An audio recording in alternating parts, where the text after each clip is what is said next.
Traffic jam થઈ ગયો છે અહીં બોડેલીમાં રેલવે ફાટક. કે તમે સવારે જાઓ સાંજે જાઓ, આજે આ બપોરનો સમય છે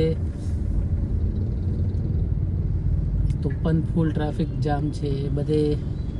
એની ટાઈમ તમે જાઓ ટ્રાફિક ટ્રાફિક ટ્રાફિક જ હોય છે, ફૂલ જ ટ્રાફિક રહેતો હોય છે.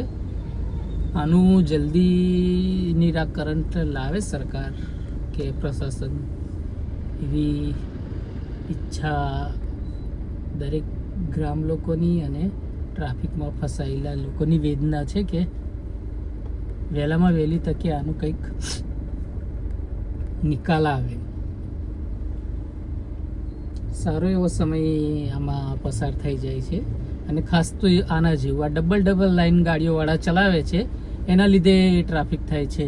આમાં ડ્રાઈવરની ને ગાડી માલિકની પણ ભૂલ છે એવું અમારું માનવું છે.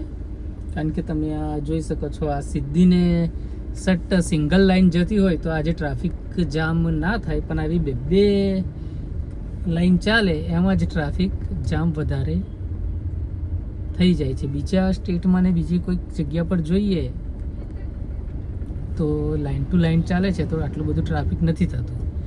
આજે આ મેન તો આના કારણે જ ટ્રાફિક જામ થઈ જાય છે. હજુ તો રેલવે ટ્રેક ખાસું દૂર છે ફાટક, તો આ ઠેઠ રેલવે ટ્રેકથી અલીપુરા ચોકડી છે જે સર્કલ સુધીનું ટ્રાફિક હતું આજે.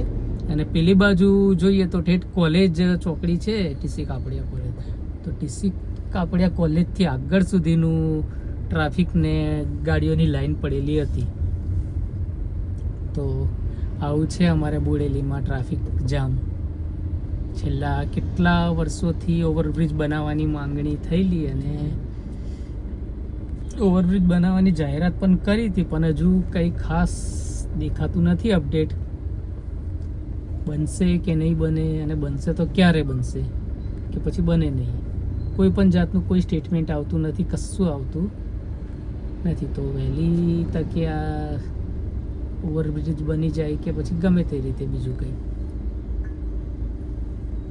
તો સારું. તો અહીંના ગ્રામજનોને, બહારના લોકોને ટ્રાફિકમાં ફસાવાનું ના થાય, સમયનો બગાડ ના થાય, તો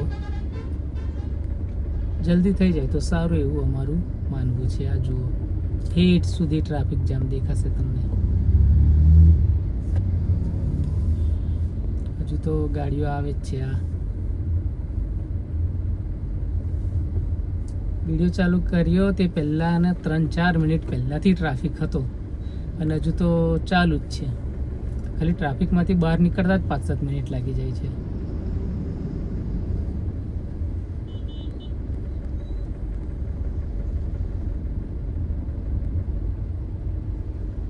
અથવા એક પોલીસનો ટ્રાફિકનો એક પોઈન્ટ મૂકી દેવાનો કે કોઈને ડબલ લાઈન થવા ના દે, સિંગલ લાઈનમાં જ જવા દે, તો પણ ટ્રાફિકનો આ પ્રશ્નનું નિરાકરણ આવી જાય.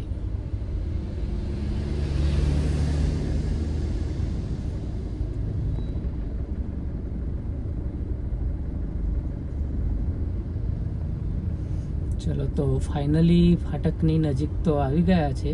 હવે વહેલામાં વહેલી તકે ફાટક ક્રોસ કરી લઈએ તો સારું. છોટાઉદેપુર જિલ્લાનું આ બોડેલી જે પ્લેસ છે એ મેન સેન્ટર કહેવાય, આર્થિક રાજધાની જ કહેવાય. અમારે છોટાઉદેપુર જિલ્લાનું મેન સ્થળ જ કહેવાય. મેડિકલની રીતે, ભણવાની દ્રષ્ટિએ અને બધી દ્રષ્ટિએ મેન ગામ છે આ બોડેલી સિટી. હવે તો નગરપાલિકામાં સમાવેશ થઈ ગયો છે એટલે વિકાસ ઝડપથી થાય છે. તો આ વિકાસ બી થઈ જાય તો સારું, કે જેથી લોકોને આમાં થોડી સરળતા રહે. તો ટ્રાફિકની બહાર નીકળી ગયા છે. હવે આપણે આગળ જઈ રહ્યા છે. આપણે BAPS સ્વામિનારાયણ મંદિર છે બોડેલી પાવીજતપુર રોડ પર, ત્યાં જવાનું છે. એટલે હવે જોઈએ કેટલું ટ્રાફિક આગળ નડે છે કે નહીં નડતું. તો નથી નડતું.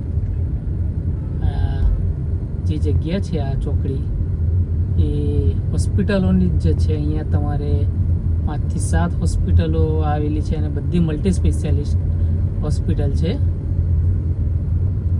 અને એનાથી થોડા આગળ જઈશું તો નીલકંઠ ઉપવન કરીને કોમ્પ્લેક્સ છે. તો એ નીલકંઠ ઉપવન કોમ્પ્લેક્સ છે તે પણ મેડિકલ હબ તરીકે હવે તો બોડેલીમાં જાણીતું થઈ ગયું છે. અને છોટાઉદેપુર જિલ્લા, આખા જિલ્લામાં મેડિકલ હબ તરીકે બોડેલી તો જાણીતું થઈ ગયું છે.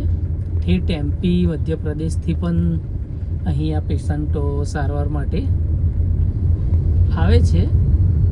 તો ખૂબ સારું એવું ડેવલપિંગ થઈ રહ્યું છે બોડેલીનું અમારે. તો બસ આ જ રીતે ડેવલપ થતું રહે. પણ આ થોડો ઘણા જે ટ્રાફિકના ને આ બધા પ્રશ્નો છે એનું વહેલા એ તકે નિરાકરણ આવી જાય તો સારું રહે. હા, હવે સામે તમને કોમ્પ્લેક્સ દેખાતું હશે તે છે નીલકંઠ ઉપવન. તો અહીંયા પણ તમને મલ્ટી સ્પેશિયાલિટી હોસ્પિટલો આવી જશે.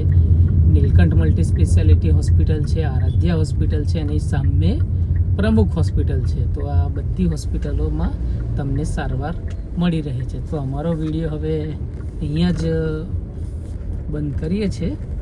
તો અમારી ચેનલને ખાસ લાઈક કરજો, શેર કરો અને સબસ્ક્રાઈબ કરવાનું ના ભૂલતા. અમારે સબસ્ક્રાઈબર્સની અને વોચ અવર્સની બહુ જ જરૂર છે.